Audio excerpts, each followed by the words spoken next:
Hello political buddies. आज हम start करने वाले हैं fundamental rights. So let's start with the introduction. Fundamental rights एक सेट है जिसमें एसेंशियल हमारी जो आज़ादी की बातें हैं वो सब हर एक नागरिक के बारे में जिसे गारंटी किया गया है हमारे कॉन्स्टिट्यूशन में, हमारी कंट्री के कॉन्स्टिट्यूशन में। और तो और ये फंडामेंटल राइट्स एक बेड रॉक है जो कि हमारे हर एक इंडिविजुअल के फ्रीडम का। फंडामेंटल राइट्स सिर्फ राइट्स ही नहीं है, सिर्फ फ्रीडम ही नहीं है, इसके साथ साथ ये बहुत सारी चीज़ों को अपहोल्ड करता है, जैसे कि हमारी डेमोक्रेसी, जस्टिस और इक्वालिटी। अगर फंडामेंटल राइट्स है so just because it is giving the pillars to democracy, justice and equality. और तो और हम यह भी कह सकते हैं कि फंडामेंटल राइट का एम है कि ऐसी सरकार हो जो कि कानून की सरकार हो, ना कि इंसानों की सरकार हो, ऐसा हम कह सकते हैं। और तो और आप ये भी बता सकते हो कि फंडामेंटल राइट्स हमारे इंडियन कॉन्स्टिट्यूशन के 3rd पार्ट में है। So with this we have done our introduction part. Now let's come to the evolution part कि आखिर कैसे हमारा फंडामेंटल राइट्स एवोल्यूशन इसका हुआ है, कैसे ये अस्तित्व में आया है। So let's continue with the story.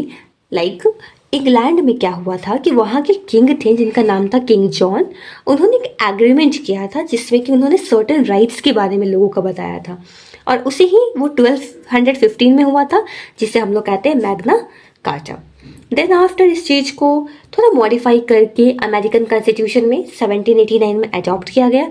And then after हमारे इंडियन कॉन्स्टिट्यूशन का जब गेनेसिस हो रहा था तब मोतीलाल नेहरू कमेटी के रिकमेंडेशन में 1928 में फंडामेंटल राइट्स को ऐड किया गया। और तो और स्पेशली मोतीलाल नेहरू जी कमेटी के द्वारा ये कहा गया कि दीज राइट्स कभी भी किसी भी सिचुएशन में यह खारिज नहीं होनी चाहिए, it should not be withdrawn. जैसा कि हमने एवोल्यूशन पढ़ लिया है फंडामेंटल राइट्स का, तो अब हम समझते हैं कि आखिर इसका नेचर कैसा है। So nature of the fundamental rights. Fundamental rights absolute बिल्कुल नहीं है। दूसरा, इस जस्टिसिएबल है। 3rd पॉइंट इज कि ये हमें सुप्रीम कोर्ट के द्वारा गारंटी किया गया है, मतलब कि अगर आपका फंडामेंटल राइट्स का हनन होता है देन विथ रिट आप डायरेक्टली सुप्रीम कोर्ट या हाई कोर्ट में जा करके अपनी याचना दर्ज करा सकते हैं। और तो फंडामेंटल राइट्स सैक्रोसेंट बिल्कुल भी नहीं है। इसका मतलब कि फंडामेंटल राइट्स अगर समय अनुसार हमें ऐसा लगता है कि that some there should be some changes और एल्स, तो इसमें चेंजेस हो सकती हैं। और क्या है, अगर इमरजेंसी आती है देश में किसी भी प्रकार की, सो यस फंडामेंटल राइट्स हमारे सस्पेंड होंगे, बट एक्सेप्ट आर्टिकल 20 एंड 21 जो कि हमारा लिबर्टी है, लिबर्टी ऑफ लाइफ है। और तो और फंडामेंटल राइट्स हमारे इंडियन सिटीजन्स को दिए गए हैं, ऐसा नहीं है, बल्कि साथ में कुछ कुछ फंडामेंटल राइट्स फॉरेनर्स के लिए भी हैं। तो आइए अब हम चलते हैं टोटल फंडामेंटल राइट्स आखिर हैं कितने। So originally there were 7 fundamental rights.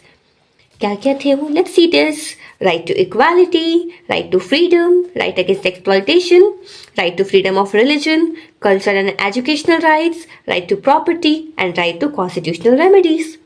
But now you all guys ask me कि 6 फंडामेंटल राइट्स है ना। सो हाँ, 6 ही फंडामेंटल राइट्स है, अर्लियर इट वॉज 7। क्या हुआ कि ये जो आपको आर्टिकल 6 फंडामेंटल राइट 6 दिख रहा है ना, सॉरी फंडामेंटल राइट 6 दिख रहा है, ये एंड हो गया है। अब इसके साथ क्या हुआ है, let's go through the story of this. Actually हुआ यूं कि राइट टू प्रॉपर्टी जो कि आर्टिकल 31 में दिया गया था, इसे 44th कॉन्स्टिट्यूशनल अमेंडमेंट एक्ट के तहत 1978 में फंडामेंटल राइट से हटा करके इसे एक लीगल राइट बना दिया गया। और अब ये आर्टिकल 31 में नहीं बल्कि पार्ट 12 के आर्टिकल 300A में है। इतना हमने इंट्रोडक्शन देखा, एवोल्यूशन देखा कैसे फंडामेंटल राइट्स का हुआ है, हमने इसके नेचर को समझा, और हमने देखी टोटल कितने फंडामेंटल राइट्स हैं। नाउ लेट्स कम और सब फंडामेंटल राइट्स का एक ओवरव्यू लेते हैं। Let's come to the first fundamental rights जो कि है राइट टू इक्वालिटी, समानता का अधिकार। और ये हमें दिया गया है आर्टिकल 14 से लेकर आर्टिकल 18 तक में। इसमें बताया गया है कि कानून के समक्ष सभी लोग इक्वल हैं, और तो और किसी प्रकार का डिस्क्रिमिनेशन यानी भेदभाव नहीं होगा ऑन द ग्राउंड्स ऑफ किसी भी आप रिलीजन से, रेस, कास्ट, सेक्स से बिलोंग करते हो। और तो और सबको अपॉर्चुनिटी में इक्वालिटी मिलेगा। अनटचेबिलिटी मीन्स छुआछूत, गद्दा एंड। और तो और आप टाइटल्स लाइक राय बहादुर, कोई whatever the titles peoples are were used have used, वो अब आप नहीं कर सकते एक्सेप्ट लाइक मिलिट्री में एंड एजुकेशनल इंस्टीट्यूशंस में like doctorate and all titles मिलते हैं, वो चलेगा। बट जो कास्ट स्पेसिफिक टाइटल्स होते थे वो एबॉलिश कर दिया गया with this right to equality. Now let's come to right to freedom, that is from article 19 to article 22। इसमें बताया गया है हमें फ्रीडम है स्पीचेस का, बोलने का, आप एसोसिएशन बना सकते हैं, आप कोई भी प्रोफेशन को फॉलो कर सकते हैं। और तो और ऑफेंसेस अगर कुछ होते हैं तो उसके प्रति भी आपको प्रोटेक्ट किया जाएगा। Even though you have the right, आप एजुकेशन गेन कर सकते हो, आपके पास आपकी लाइफ के लिए प्रोटेक्शन है, आपकी लिबर्टी का प्रोटेक्शन है। यह फंडामेंटल राइट हमें अरेस्ट एंड अटेंशन डिटेंशन से भी बचाता है कि कोई हमें ऐसे ही बिना कुछ बताए हमें अरेस्ट नहीं कर सकता। They have to give answer to us. Then after let's come to the third fundamental right, that is right against exploitation, जो कि आर्टिकल 23 से 24 है, जस्ट 2। आर्टिकल 23 कहता है कि ह्यूमन ट्रैफिकिंग मीन्स मानव तस्करी, और अगर आप किसी से ज़बरदस्ती काम करवा रहे हो, ह्यूमन ट्रैफिकिंग तो पूरे इंसान का ही, और दूसरा क्या है उसके ऑर्गन्स का भी आप ट्रैफिकिंग नहीं कर सकते। और तीसरा फोर्स लेबर मीन्स स्लेव्स, बंधुआ मजदूरी, ये सब एकदम बना है ये। देन आफ्टर आर्टिकल 24 क्या कहता है कि जो चाइल्ड लेबर के अगेंस्ट है ये, इसमें कहना है कि जो बच्चे 14 ईयर्स से बिलो के हैं आप उन्हें हजार्डस इंडस्ट्रीज में ये सब में काम के लिए नहीं भेजें, या फिर if they are doing so then it is illegal. Now the fourth fundamental right is right to freedom of religion, जो कि है आपका आर्टिकल 25 से लेकर 28 तक। इसमें बताया गया है कि आप किसी भी रिलीजन को प्रैक्टिस कर सकते हैं और उसको प्रोपेगेट मतलब कि उसका प्रचार प्रसार कर सकते हैं। और तो और आपका रिलीजन है आप उसे मैनेज कीजिए। और तो और मोस्ट इम्पॉर्टेंट थिंग इज कि आप मंदिर हो, मस्जिद हो, गुरुद्वारा या church, they all are free from taxation, no taxes.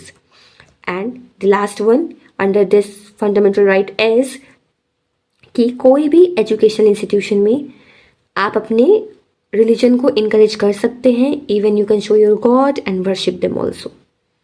Now let's comes to our fundamental right fifth, that is cultural and educational rights, जो कि आर्टिकल 29 से 30 में दिया गया है।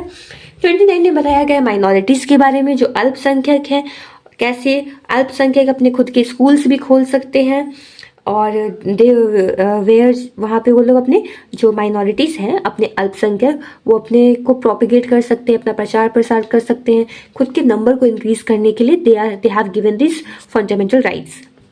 Then after the last fundamental right is that is right to constitutional remedies which comes under article 32। इसका मतलब ये है कि अगर इन फ्यूचर कोई भी आपका कॉन्स्टिट्यूशन में रेमेडीज करना है, कुछ सुधार लाना है, फ्यूचर में कुछ चेंजेस करने हैं, तो विथ आर्टिकल 32 हम चेंजेस ला सकते हैं।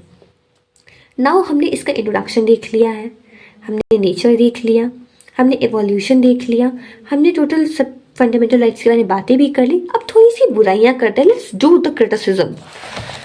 सो now under criticism it has no clarity. No clarity मतलब यहाँ माइनॉरिटीज जैसे वर्ड दिए हुए हैं, इसका तो मीनिंग ही यहाँ नहीं समझाया गया है।